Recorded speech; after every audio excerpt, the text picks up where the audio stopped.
บทอาเสรวาทวันคล้ายวันพระบรมราชสมภพพระบาทสมเด็จพระเจ้าอยู่หัว28 กรกฎาคม 2567 น้อมประนตบังคมแทบเบื้องบาทในโอกาส6 รอบพระชนสาพระบาทสมเด็จพระวชิรเกล้าจอมราชาทั้งภาราทั่วทิศจิตเปรมปรีในมหามงคลสมัยมาบรรจบน้อมนบเทวาทุกราศีสิ่งศักดิ์สิทธิ์ทั่วล่าทั้งทาตรีอภิบาลพระภูมิปราศจากภัยพระประสงค์สิ่งใดลุสำลิดจตุรพิทพรอย่างสดใสอีคุณแห่งพระศรีรัตนตรัยบันดาลชัยขอพระองค์ทรงพระเจริญด้วยเกล้าด้วยกระหม่อมขอเดชะข้าพระพุทธเจ้าคณะผู้บริหารข้าราชการและเจ้าหน้าที่สถานีวิทยุกระจายเสียงแห่งประเทศไทยกรมประชาสัมพันธ์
น้อมประนตทศมิน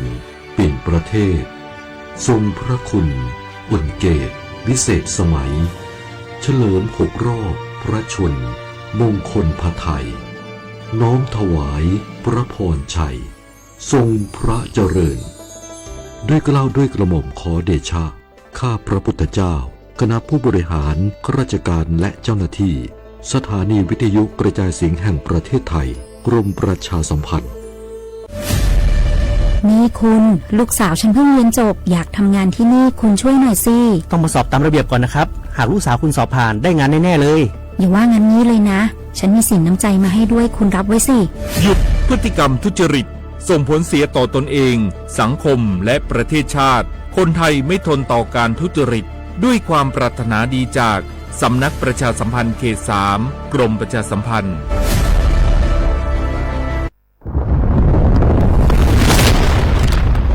สาธารณภัยเป็นเรื่องที่ต้องใส่ใจช่องทางการรับรู้ข่าวสารเตือนภัยทำได้ง่ายนิดเดียว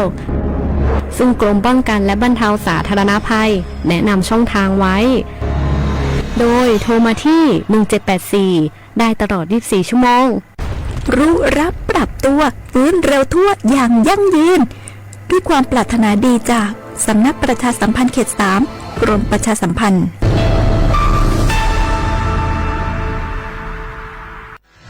เกาะติดหน้าจอรอพบกับรายการคุยกับเศรษฐาที่จะพาคุณไปล้วงลึกเปิดเบื้องหลังอัปเดตความคืบหน้าการทำงานของรัฐบาลและตอบทุกข้อสงสัยของประชาชนโดยนายกรัฐมนตรีเศรษฐาทวีสินคุยสบายๆแบบเป็นกันเองทุกวันเสาร์ที่3ของเดือนเวลา 8 นาฬิกาถึง 8 นาฬิกา 30 นาทีเริ่มเสาร์ที่ 22 มิถุนายนนี้ทาง NBT 2 HD และสถานีวิทยุกระจายเสียงแห่งประเทศไทยทั่วประเทศ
I don't ever slow up, no I don't take shit. I got no love for the fakeness. If you wanna play tough and wanna hate this, I'll always show up. I don't ever slow up, no I don't take shit. I got no love for the fakeness. If you wanna play tough and wanna hate this, I'll always show up and make a statement. I don't ever slow up, no I don't take shit. I got no love for the fakeness. If you wanna play tough and wanna hate this, I'll always show up and make a statement. Everything I do so instinctive and so passionate. Every word I move so descriptive like an adjective. I got a vendetta against people who patented being negative when you should be getting after it. I got facts over tracks, this and that. Spitting slow, spitting fast. I could roast, I could gas. Think I'm okay at last, but I don't know if that can erase all the past. And the pettiness, a reflection of the emptiness. Hilarious, you think you're worth my time, you're delirious. Mysterious, because you hide behind a fake exterior. Inferior, you know I'll always be a bit superior. Get off of me, this ain't no humble brag. I want you to hear words, you can say them back. I want you to feel free from the chains at last, and to believe in what you got, it was built to last, yeah. Now that I've been put through hell, I never got anyone's help. I had to do it all myself. I don't ever slow up, no I don't take shit. I got no love for the fakeness. If you wanna play tough and wanna hate this, I'll always show up and make a statement. I don't ever slow up, no I don't take shit. I got no love for the fakeness. If you wanna play tough and wanna hate this, I'll always show up and make a statement. Gonna learn the consequence of being incompetent. Mental health is confidence, dreams and some modestness. I'm not here to save the day, that's for you to take away. I could play a million mind games, but instead I say something not illogical, something that is topical. Rub it on and watch it go, make yourself unstoppable. Dreams are irresponsible, but they're always possible. If you just believe, you could be so remarkable. Thoughts in my head, a collage and they spread. I'll be great one day, going off of my meds. No, I'm not giving up, no, I'm not giving in. I will make it to the top, taking off in the wind. I gotta make it, I'm saving every day to taste it. I'm patient, but my mind, it can hardly take it. I'm chasing a dream that I've had for several ages. A vacant, modern kingdom for the taking. Now that I've been put through hell, I never got anyone's help. I had to do it all myself. I don't ever slow.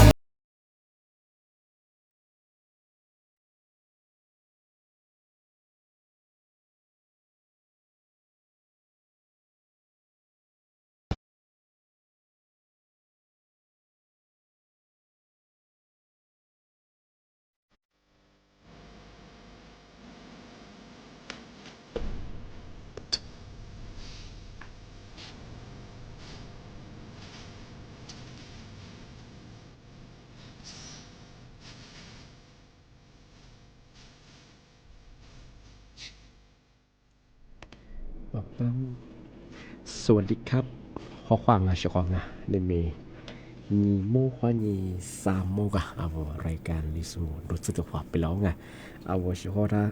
วิทยุให้นานาจาสูบางที่ทาวไลฟ์สวัสดีสุดคือข้อความเอาลิสูปากกางงปัญญาทางจิ้มหมายสถานีวิทยุกระจายเสียงแห่งประเทศจังหวัดเชียงใหม่ยืมมือฉะยืนระบุความทิ้งงปัญญาติดตุลิยาชิดโชคือกว่าตัวอย่างที่ตาโวไลน์บทไลน์เฟซบุ๊กเพจก็มาคือสวทเชียงใหม่AM 1476กิโลเฮิรตซ์ตัวอย่างในแนบก็คือสุโมควานีจีนโมที่มูโลมันยังยืมโมควานี3 โมได้มีถึงยังงปัญญาเอาลิซูบาก็คือพลังกังอันนี้ก็คือนี่มีถึงยังก็คือโชฮะนี่จืดโชนี่มีถึงยังก็คือเหมียวนี่เหมียวนี่ก็คือจำเหมียวนี่เป็นเฉยๆความยิ่งคือนี่ตัวนี่จะรีครบอาทิตย์ปัญญาว่าไทยบางปัญญาคือชื่อฮาซาซถึงยังสักไหนก็คือเฮฮาดูเราว่าเฮฮาถึงยังจะความอาทิตย์นี้นี่มีที่มูลว่าคือว่าเชื่อว่าเราว่าจะมาปีมาถึงมาสุดที่ชอบมันก็ไม่เคยมาเคยอาชีพว่านี่นะอาชีพงานนี่นะนี่นะว่าอันยังถือยาคือนั่นยิ่งฝรั่งที่ว่ามาสากว่ารัฐบาลดิจิทัลวอลเล็ต10,000 บาทก็มาอะไรเลี้ยมาก็มาอะไรว่าอีกคนสมบัติสมมาคือเงินมาแต่ทีนี้ซึ่งยิ่งเชื่อไปถึงอะไรไปทำไว้ข้อมูลควานี่คือว่าเชื่อว่าจะมาปีมาช่างบอกว่าคนสมบัติที่ว่าเข้าร่วมโครงการดิจิทัลวอลเล็ต10,000 บาทมั้ง ยี่วุฒิมองว่ามันยังทำมาคือยี่มีสิทธิ์ว่าสักงานวุ้ยมีอยู่ในทะเบียนบ้านเงาะทำมาคือยาอะไรอย่างคือตัวเช่นกันยี่มาถึงมองมันจะคืองามีสัญชาติไทยงาสามารถถึงมองว่ามันยังยุคโคงาสุดสุโคกับพูดยามังสุดสุโคกับยามาเคยทีเดียวเข้าร่วมโครงการเงาะ1,000 บาทมาเคยทีเดียวรถเบียร์เน่างาลีมาถึงมางอเป็นยังไงผู้ที่มีรายได้ไม่เกินเหตุแสนงอลีมือบะงอต่อปีเฉพาะงานมาคือจิกคุมาคือรายได้มาคืออันนี้คือเหตุแสนลีมือจะคือมาคือกุ้ยจิบะเฉพาะงานงอมาถึงมางอเป็นยังไงไม่เป็นผู้ที่เงินฝากธนาคารงออาทิจะคือสถาบันการเงินไม่เกินงอว่า100,000 บาทเฉพาะงานมาคือปีความวงว่าเสบาฟัดมาคือผมเคยสี่กันแล้วก็มาว่ากันเลยเฉพาะงานที่ยังเที่ยวติดโคมติดโคมาคือมีจับก็คือไงรายได้มาคือไม่เกินเหตุมึงเหตุแสนจุดจุดเหตุแสนลีมึงมาคือไม่ต่อปีไปเฉยที่ถึงบางงอเป็นยังคือโฉมมาถึงบางงอเป็นยังไงย่าเป็นยังคือกว่าไม่เป็นผู้ที่อยู่ระหว่างงอโทษจำคุกในเรือนจำเอาคุบบิวฮัดดับก็คือไงมาคือหมออีสีคือหมอวายเฉพาะงานที่ถึงบางงอเป็นยังคือย่าเป็นยังคือกู้ลาเทวโครงการคนละขึ้นแบร์ถึงว่าเอาที่บัตรสวัสดิการยังไงเอาทำไมอยู่บ้าคือยากว่าละ20ถูกลังง่ายยังไงเอาที่ฉีดบ้าคือยากคือมาคือเข้าโครงการยากมาคือยังยมนางที่ถึงบางก็เป็นยากู้ลาฝ่าฝืนเงื่อนไขของมาตรการโครงการอื่นๆของรัฐกู้ลาก็คือจะบัตรสวัสดิการแห่งรัฐหรือคนละครึ่งหรือทุกอย่างรัฐบาลโครงการส่งมาเอาไปคว้าทางเงื่อนไขต่อความยึดชุดลงมันจะคือถ้ามาคือ20จะคือบอกว่าไม่ใช่มันคือคุณสมบัติที่เข้าร่วมโครงการดิจิทัลวอลเล็ต1 บาทแต่มาคือถึงมาที่ปีมากช่องนั้นเอาเฉพาะงานเธอไม่ใช่ไงก็ยังเกี่ยวกับคือเอาไว้มีกว่าไทยบ้านแบบก็คือเข้าโรยหน้างาที่จะคือสัญชาติซูสัญชาติไทยซูงาที่จะยุโคซึโซโกก็พูดจะบอกที่โรดิเบย์หน้างาที่ติดคมาคือเฮมือติดจังเฮแสลิมือบาที่ดีมาเกิดจะเป็นไงที่ติดกบมาที่จะธนาคารคืเอาบาไฟมาคือว่าแสคือไม่เกิดไม่ฉกงาแต่มาคือพามาเกิดไปคือว่าใช่มีสิทธิ์สมานหน้างาที่ถึงบางคนไม่ยังฉกกันมาคือแบบเดียวแต่ก็ถือว่าคืออะไรที่สัมมามาคือแต่ปีมาแบบงาสัมมามังโงปัญญา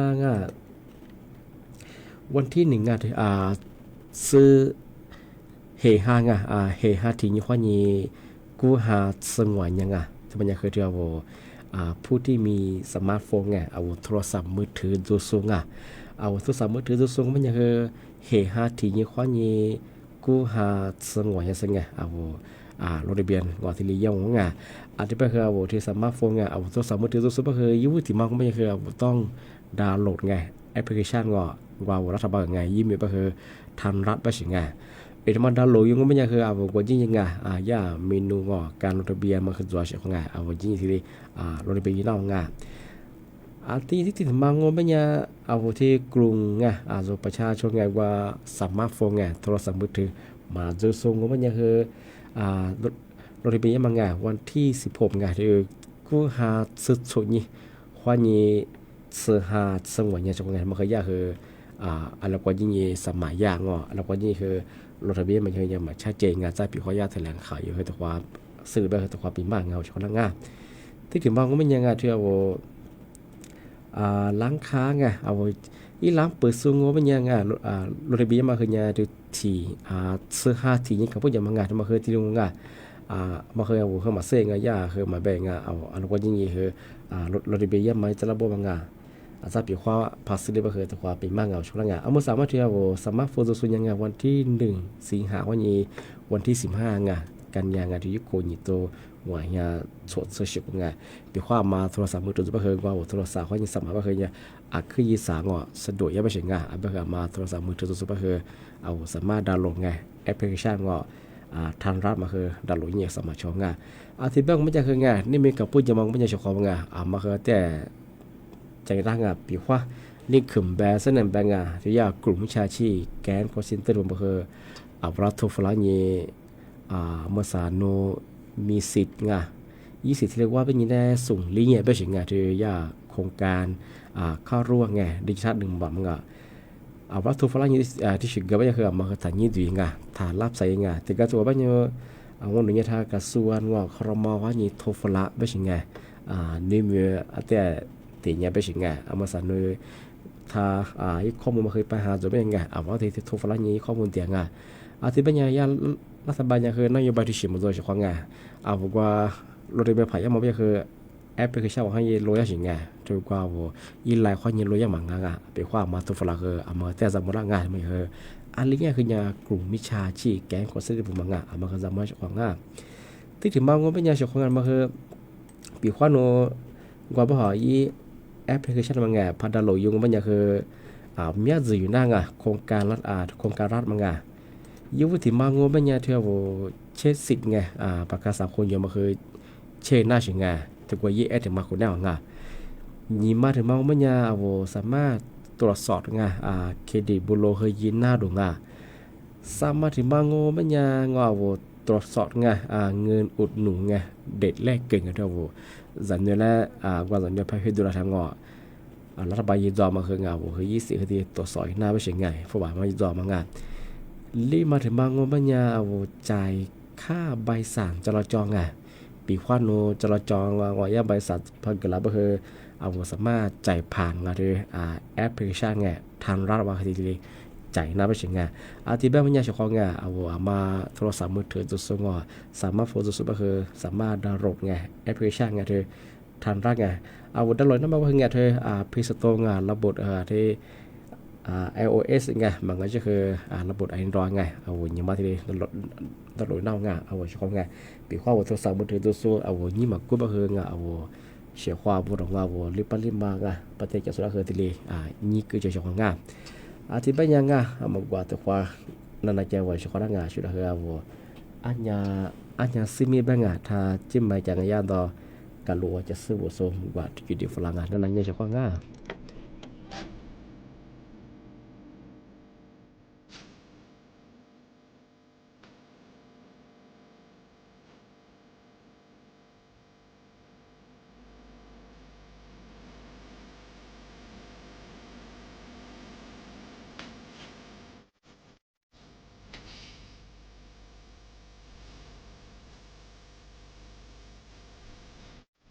เชียร์ว่ามาซาพลาสุดก็คือข้อความ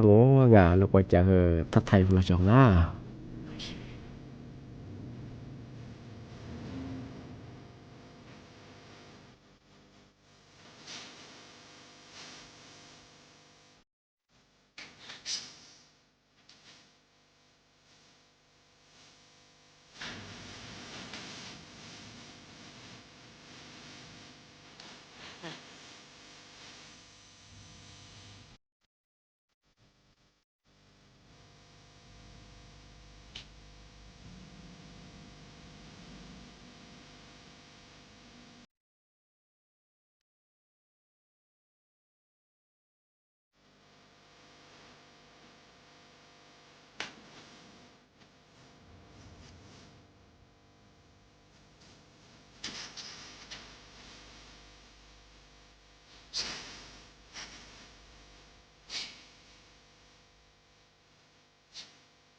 ที่เป็นยังไงอามาสักเอารายการลิสงดูยังมังยี่เวลาเยอะกุเลยฮะดองอาทิตย์เป็นยังท่าชิลังวันน่ะปีใหม่ที่เราจะกองเอาวันที่1 สิงหาคมเฮฮาที่ยี่ข้อนี้กูหาสงวนเนี่ยจะจะกองเดียวโทรศัพท์มือถือจะส่งประชาชนที่มีสมาร์ทโฟนจะก็คือเอาสามารถดาวน์โหลดแอปพลิเคชันทางรัฐมังเอารัฐบาลแอดมังดาวน์โหลดเนี่ยคือเอาสามารถลงทะเบียนผ่านแอปพลิเคชันว่าที่ได้ยินน่างอันบางครับตรวจสอบสิทธิ์คือยินน่าจะของทำให้เดียงอาทิตย์เป็นยังคือแบบเสนอวันยิมแบบนี่มีกระปุกยิมมาคือปีควานนี่แหละถ้าชุดนั้นนับประกาศยุ่งงอมาทุฟลาเนี่ยเวลาอีลิงสุฟลากูได้ที่เรียบแบบนี้ข้อมูลเดียวมางจุดสุดแพดีจะไม่ไล่ข้อยังไงมาคือถัดอยู่จากงานที่มาใส่ไปคือกลุ่มวิชาชีแก๊งคอร์เซนเตอร์มาคือยาโชว์โอกาสไงไอ้ที่ชี้ยิ่งคือรัฐที่ทุฟลาอีลิงสุฟลามาคือที่ตัวงานมาถ่ายยิ่งดีไงมาใส่ยารัฐบาลคือนโยบายที่ชื่อมาตัวงานว่าเวลายี่ข้อความไงที่ชี้ยิ่งลิงสุฟลามางมาตัวของงานมาคือแต่จำไม่ได้งที่บ้านมันยังมาสักคือจิ๊บมาของมันยังคือปัจจัยคือเหมือนคันเรียกมาคือมันคือนี่มีที่มันคือถึงยืดเลยเรียกของงานเป็นยังคือเหมือนคันเรียกมาคืออะไรอย่างที่ยังกินเลยบางคือชอบงานมาสมมติจะสุคืองเหมือนคันก็ต้องท้องมากดเยอะมากกว่าเชื่อจำงานเหมือนคันเรียกมาคืออากาศคือยังแต่จะมาคือเจ้ากูเดี๋ยวกูมีหลายๆมาคือจะคือแมวจะเป็นไหวนั่งเราก็อยู่คือเป็นไหวอยู่ท้ายชุกของอันนี้เป็นยังไงสักหน่อยนั่งสมมติว่านี้จิ้มว่าถูกความหมดแล้วความชุกของอันนี้ก็คือชุกของมาคือมาก็เดี๋ยวมาดูแลสุขภาพเยอะเมื่อฮาริจะก็คือ อากาศงอปลือปลาหาจ้ามหาเลียจ้าชาวงอจ้าบ่คือเจ้างาอาจารย์มันกันยังจ้าสกุลเดียวก็มีแหละหรือว่าคือนาทุละคือมาเปียชิจ้วงอาจจะเป็นอย่างว่าขอทายวิธีนั้นละโซไลฟ์โซที่สุดคือบ่โมงาที่ปัญญา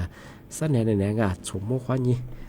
จิมโมวัดควาโมละควางาว่าขอว่าได้คือบ่มางาควาสวัสดีครับ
ต้นชั่วโมง